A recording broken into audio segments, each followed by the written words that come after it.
The vast, inscrutable canvas of the ocean holds within its depths an infinity of wonders, and an equal measure of terrors. For centuries, mariners have navigated its mercurial moods, faced its wrath, and sometimes, simply vanished without a trace, swallowed by the immense blue. Yet, among the countless tales of ships lost to storm or war, there exists a chilling narrative, a maritime ghost story so profoundly unsettling that it transcends mere folklore, burrowing deep into the collective subconscious as a testament to the unknown horrors that can unfold far from shore. This is the legend of the SS Ourang Medan, a vessel whose final, horrifying moments have haunted the annals of the sea for over 7 decades, a spectral whisper of death and inexplicable dread that continues to defy rational explanation. It is a story not just of a ship, but of a terror so absolute, so sudden, that it petrified an entire crew in their last, agonizing breath. The year was 1947, a world still reeling from the scars of global conflict, slowly rebuilding, yet still harboring dark secrets and the echoes of unimaginable violence. The oceans, once battlegrounds, were again highways for commerce, though the shadows of war still stretched long across their surfaces. It was in this tense, uncertain era that a series of distress calls, fragmented and utterly terrifying, pierced the airwaves over the Straits of Malacca, one of the busiest shipping lanes in the world, a crucible where east meets west. The messages originated from a Dutch merchant vessel, the SS Ourang Medan, a name that in Malay translates to "man from Medan," suggesting a ship hailing from the bustling Sumatran port city. But its origins, like so much else about this vessel, remain shrouded in an impenetrable fog of ambiguity. The first fragments of the distress message were picked up by multiple listening posts and ships in the vicinity. They were faint, crackling through the static, but the words, once deciphered, sent a shiver down the spine of every radio operator who heard them. The voice, reportedly that of the ship's radio operator, was strained, filled with an undeniable urgency, almost a plea. "SOS from Ourang Medan," it began, a standard call for help, yet imbued with an underlying tremor that suggested something far beyond a mere mechanical failure or a minor incident. Then came the words that would forever etch themselves into the tapestry of maritime horror: "We are floating. All officers including the captain are dead, lying in the chart room and on the bridge. Probably the whole crew is dead." The implications of this message were staggering. A ship, adrift, its entire command structure and crew inexplicably deceased, without any indication of a collision, fire, or attack. But the chilling transmission was not yet complete. After a brief, agonizing silence, punctuated only by the crackle of the radio, a final, horrifying coda was delivered. The voice, now barely a whisper, seemed to emanate from the very precipice of death itself, choked with an unspeakable dread. "I die." And then, nothing. Only the hiss of static remained, a silence more profound and terrifying than any scream. The message was so stark, so utterly devoid of rational explanation, that it sent waves of alarm across the airwaves. Multiple vessels immediately changed course, converging on the last known position of the SS Ourang Medan, driven by a desperate hope to find survivors, or at the very least, to understand the nature of the catastrophe that had befallen her. Among the ships that responded to the desperate plea was the American merchant vessel, the Silver Star. Her crew, seasoned sailors accustomed to the vagaries of the sea, felt an unprecedented sense of foreboding as they steamed towards the coordinates. The silence that followed the final, whispered word of the Ourang Medan's operator hung heavy in the air, a premonition of something truly unnatural. As the Silver Star approached the presumed location, the sea was calm, the sky clear, offering no meteorological explanation for any disaster. The sun beat down on the placid waters, an ironically serene backdrop to the unfolding horror. Then, through the shimmering heat haze, she appeared, a lone ship, drifting silently on the glassy surface of the ocean, an inert hulk with no visible signs of life or distress.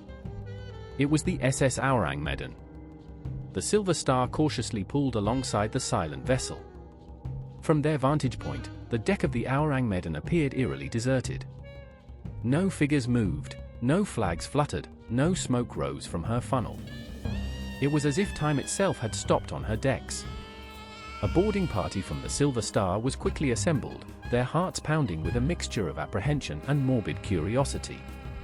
As they clambered aboard the Ourang Medan, a profound and unsettling stillness enveloped them. The air was heavy, despite the open sea, with an indescribable chill that seemed to penetrate to the very bone. The silence was absolute, broken only by the creak of the ship's timbers and the distant lapping of waves against her hull. What the boarding party discovered on the decks of the SS Ourang Medan was a scene of unparalleled horror, a tableau of death frozen in time, more terrifying than any battle carnage. Spread across the bridge, in the chart room, in the engine room, and even in their bunks, lay the bodies of the entire crew. They were dead, every single one, from the captain to the lowliest deckhand. But it was not merely their death that was so horrifying, it was the manner of it. Their faces were contorted into grotesque masks of terror, eyes wide open, staring upwards as if at some unseen, unimaginable horror. Their mouths were agape, frozen in silent screams. Their arms were often outstretched, pointing towards an unseen assailant, or else clutched defensively, as if warding off an invisible foe. Even the ship's dog, found near the bridge, was dead, its teeth bared in a snarl of fear, its body rigid. There were no visible wounds on any of the bodies, no signs of struggle, no blood, no indications of a fight or an attack by pirates. It was as if they had all been struck down simultaneously by an invisible force, a wave of pure, unadulterated terror. The scene was one of absolute, unadulterated dread. The expressions on the faces of the deceased crew members were so profoundly disturbing that the boarding party felt an overwhelming urge to flee, to escape the palpable aura of fear that permeated the vessel. The air below deck was stifling, despite the tropical heat, and a strange, acrid odor, difficult to identify, seemed to cling to everything. The engine room was particularly unnerving. The engineers were found at their stations, still gripping wrenches or levers, their faces mirroring the same abject terror as those on deck.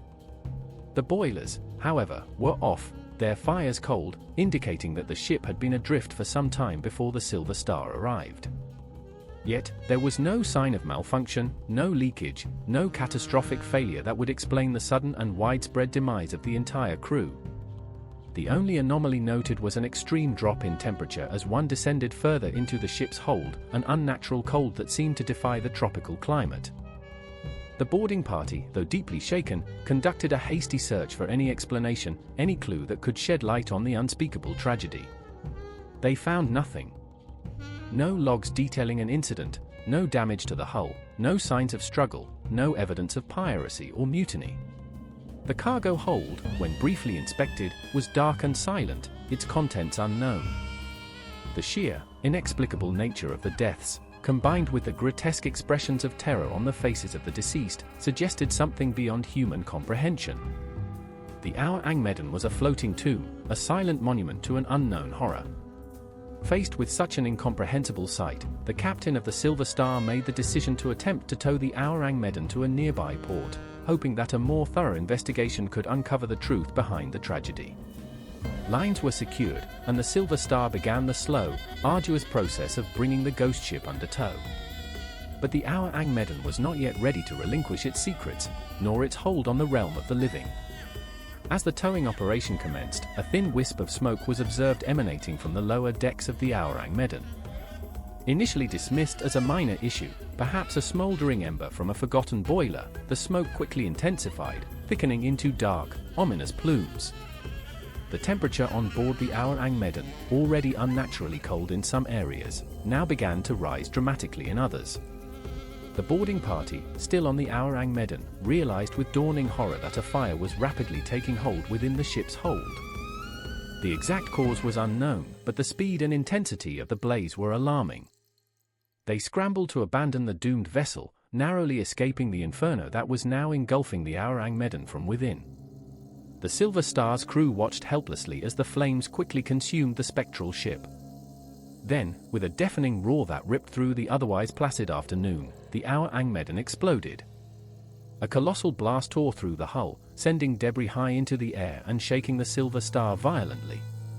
Within moments, the Ourang Medan, the vessel of so much mystery and terror, slipped beneath the waves, taking all its horrifying secrets with it to the bottom of the deep, leaving behind only a swirling vortex of foam and a lingering, acrid smell that seemed to hang in the tropical air. The sudden, catastrophic explosion and subsequent sinking ensured that any chance of a thorough investigation was irrevocably lost. the Ourang Medan was gone, swallowed by the sea, leaving behind only the testimonies of the Silver Star's crew, a few fragmented radio reports, and an enduring, nightmarish legend. The incident was reported, logged, and discussed in maritime circles, but without physical evidence, without a wreck to examine, the story of the Ourang Medan quickly began to take on the characteristics of a myth. Yet, the chilling details remain consistent: the whispered distress call, the dead crew frozen in terror, the inexplicable fire, and the final, violent demise.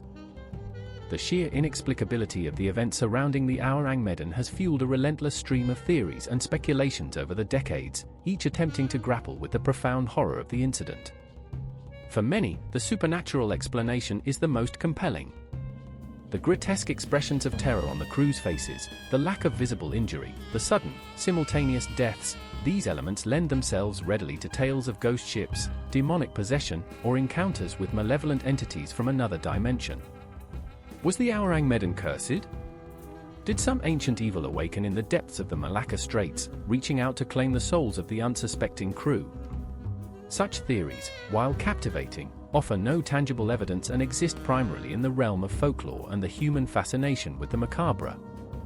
National Geographic, however, seeks to ground its narratives in the verifiable, the observable, and the scientifically plausible, even when exploring the boundaries of the unknown. More grounded, yet equally disturbing, are the theories centered on a chemical accident. One prevalent hypothesis suggests that the Ourang Medan was secretly transporting a dangerous, volatile cargo, possibly nerve gas or other chemical weapons, perhaps leftovers from World War II. The Japanese, for instance, were known to have experimented with chemical and biological weapons, and the aftermath of the war saw many such dangerous materials either scuttled or illicitly transported. If the ship was carrying such a cargo, and its containers began to leak, the crew could have been overwhelmed by toxic fumes. Nerve agents, in particular, can cause rapid paralysis, convulsions, and death, often leaving victims frozen in positions of extreme agony or terror. The lack of visible external injuries would be consistent with this theory. The strange, acrid smell reported by the boarding party could have been residual chemicals. The subsequent fire and explosion could have been triggered by the interaction of these unstable chemicals with the air, or with each other, leading to a catastrophic chain reaction that consumed the ship. The rapid spread of the fire and the violent explosion certainly align with the behavior of highly reactive chemical agents. Another chemical theory posits that the ship might have been carrying a large quantity of potassium cyanide or similar highly toxic substances. These chemicals, if exposed to water or moisture, can release deadly hydrogen cyanide gas, which is odorless but can quickly incapacitate and kill. The symptoms of cyanide poisoning, including rapid loss of consciousness, convulsions, and respiratory failure, could account for the crew's sudden demise and their terrifying final expressions. The cold reported in the lower decks could have been related to a chemical reaction, or simply a perceived chill in the presence of such an overwhelming sense of dread. A variation on the chemical accident theme involves carbon monoxide poisoning. If there was a faulty exhaust system or a fire that went unnoticed in a sealed compartment, carbon monoxide, an odorless and colorless gas, could have silently infiltrated the ship, slowly suffocating the crew. While carbon monoxide typically does not leave victims with expressions of terror, it can cause confusion, disorientation, and eventually death, and in certain concentrations, could lead to a rapid, agonizing end.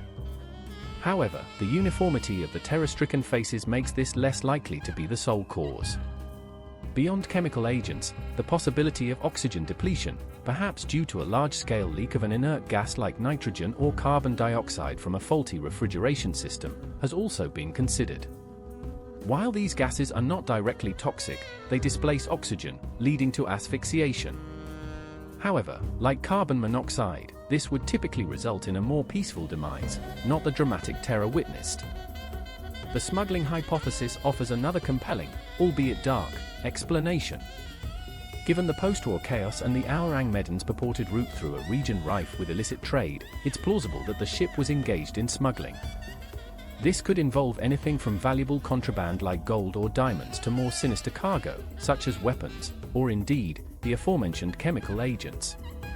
If the crew was transporting something illegal and highly dangerous, they might have been unwilling to disclose its nature, even in a distress call, leading to the cryptic messages.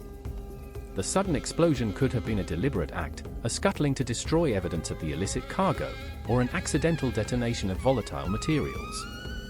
This theory also aligns with the general lack of official records for the ship, as vessels engaged in illegal activities often operate outside conventional maritime registration. The notion of a hoax or an urban legend, however, stands as the most critical and, for a documentary seeking truth, the most important theory to examine. The SS Ourang Medan, despite its enduring notoriety, does not appear in any official shipping registers, such as Lloyd's Register of Shipping, a comprehensive global database of merchant vessels. There are no definitive records of its construction, ownership, or regular voyages. This glaring absence of official documentation raises a fundamental question: did the SS Ourang Medan ever truly exist as a registered vessel? The primary source for the Ourang Medan story often cited is a report in the May 1952 issue of the * Proceedings of the Merchant Marine Council *, a publication of the United States Coast Guard. This report, titled A Riddle of the Sea, details the incident, echoing many of the chilling elements that have become central to the legend. It attributes the story to a German publication, *Das Schiff*, which in turn purportedly sourced it from an account by a Dutch seaman named Otto Mielke. The chain of custody for the information is tenuous, relying on second- and third-hand accounts, making it difficult to verify the original facts. Otto Mielke himself was known for writing sensationalized maritime stories, often blending fact with dramatic embellishment. Furthermore, the American vessel, the *Silver Star*, which purportedly responded to the distress call, has been identified by some researchers as the *Silver Bell*, a real ship that was active in the region at the time. However, official records for the *Silver Bell* do not contain any incident report matching the Ourang Medan encounter. This discrepancy further muddies the waters, suggesting that even the witnessed ship might be part of the embellishment. The lack of any official distress call logs from the numerous listening posts that would have been active in the busy Malacca Straits further casts doubt on the veracity of the initial report. While it is possible for some reports to be lost or misfiled, the complete absence across multiple independent sources is highly unusual for an incident of such magnitude. The story truly gained widespread traction through popular books on maritime mysteries and the unexplained. Vincent Gaddis, a well-known author of paranormal and mystery books, included the Ourang Medan in his 1965 work, *Invisible Horizon Star. This book, along with others, helped to disseminate the tale to a broader audience, cementing its place in popular culture as a genuine maritime enigma. However, authors like Gaddis often prioritize a compelling narrative over rigorous journalistic verification, and their works can inadvertently perpetuate legends rather than critically examine them. The possibility that the Ourang Medan is an elaborate maritime urban legend, a chilling fable born from a kernel of truth or perhaps entirely fabricated, cannot be dismissed. The human mind is drawn to mysteries, especially those that touch upon our deepest fears of the unknown, of sudden, inexplicable death. The story of the Ourang Medan perfectly taps into these primal anxieties, offering a terrifying narrative that is just plausible enough to be unsettling, yet just vague enough to resist definitive debunking. The lack of physical evidence, which in some cases might strengthen a mystery, in this instance points towards a potential lack of original existence. Without a wreck, without official logs, without verifiable eyewitness accounts, the Ourang Medan remains a phantom ship in the strictest sense. Yet, even if the Ourang Medan is ultimately determined to be a fabrication, its significance and legacy are undeniable. It has become a quintessential ghost ship story, influencing countless other tales of maritime horror and shaping our collective imagination of what can happen in the vast, lonely expanse of the ocean. It serves as a powerful reminder of the deep human fascination with the unexplained, the macabre, and the limits of our understanding. The story continues to be discussed on forums, in books, and in documentaries, each new generation captivated by the sheer terror of its premise. It has become a modern myth, a cautionary tale whispered among sailors and landlubbers alike, a testament to the enduring power of a truly terrifying narrative. The Ourang Medan embodies the very essence of maritime mystery. It's a story where the sea, often seen as a source of life and adventure, becomes an agent of unimaginable horror. It speaks to the vulnerability of humanity against forces beyond our control, whether those forces are supernatural, chemical, or simply the product of a particularly vivid and terrifying imagination.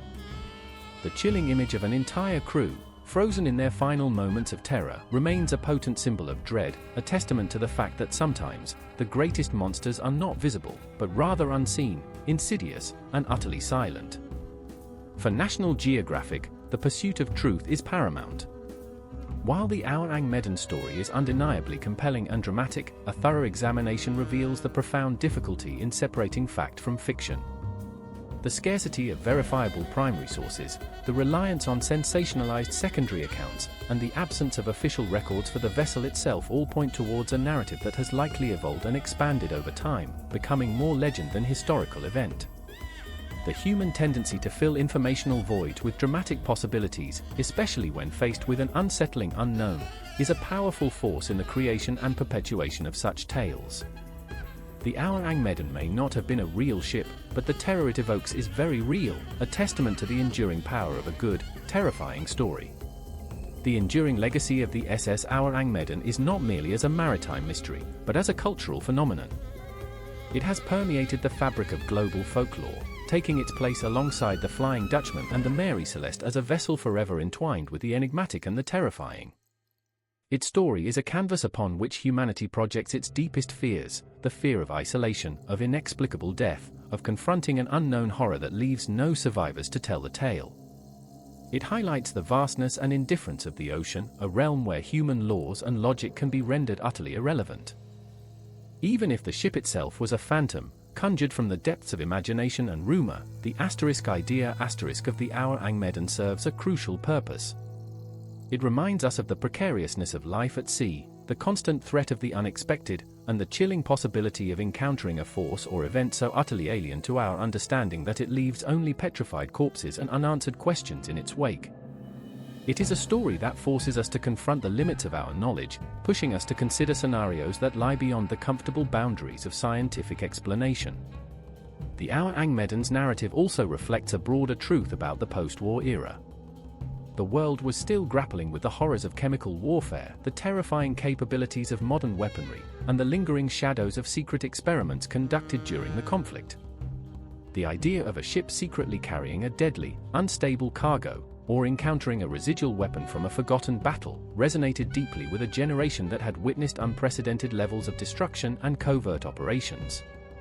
This context made the chemical accident theories particularly potent and believable, even in the absence of concrete proof. Ultimately, the SS Ourang Medan stands as a testament to the power of a compelling narrative, even one built on shifting sands. It is a story that has transcended its possible fictional origins to become a powerful symbol of maritime dread. Whether a genuine historical tragedy or a meticulously crafted myth, the terror of the Ourang Medan continues to drift through the collective consciousness, a silent, spectral ship forever sailing the seas of human imagination, whispering its final, chilling words across the waves of time, a mystery that, perhaps, is destined to remain unsolved, a potent reminder that some horrors are too profound, too inexplicable, to ever be fully understood. The ocean guards its secrets fiercely, and the tale of the Ourang Medan is one of its most chilling, an eternal beacon of the unknown. The story's persistence, despite the lack of irrefutable evidence, speaks volumes about the human psyche's enduring fascination with the macabre and the unexplained. It is a narrative that thrives in the liminal spaces between verifiable fact and terrifying possibility. The details, though often embellished with each retelling, retain a core of stark dread, the sudden onset of calamity, the utter helplessness of the victims, and the final, horrifying expressions etched onto their faces. These elements resonate on a primal level, touching upon our deepest fears of a silent, invisible killer, a force that can strike without warning and leave behind only a tableau of petrified despair. The Ourang Medan serves as a cautionary tale for those who seek to venture into the vast unknown. It reminds us that even with all our technological advancements, our understanding of the world, and particularly the ocean, remains incomplete. There are still forces at play, whether natural, man-made, or something far more esoteric, that can defy our comprehension and leave us grappling with unsettling questions. The very name of the ship, Man from Medan, ironically suggests a human origin, yet the events that unfolded upon her deck speak of something profoundly inhuman, an encounter with an absolute terror that stripped away all vestiges of human resilience. In the realm of maritime history and lore, the Ourang Medan occupies a unique and chilling position. It is not merely a story of a ship lost at sea, but a narrative of an entire crew succumbing to an unseen, internal horror.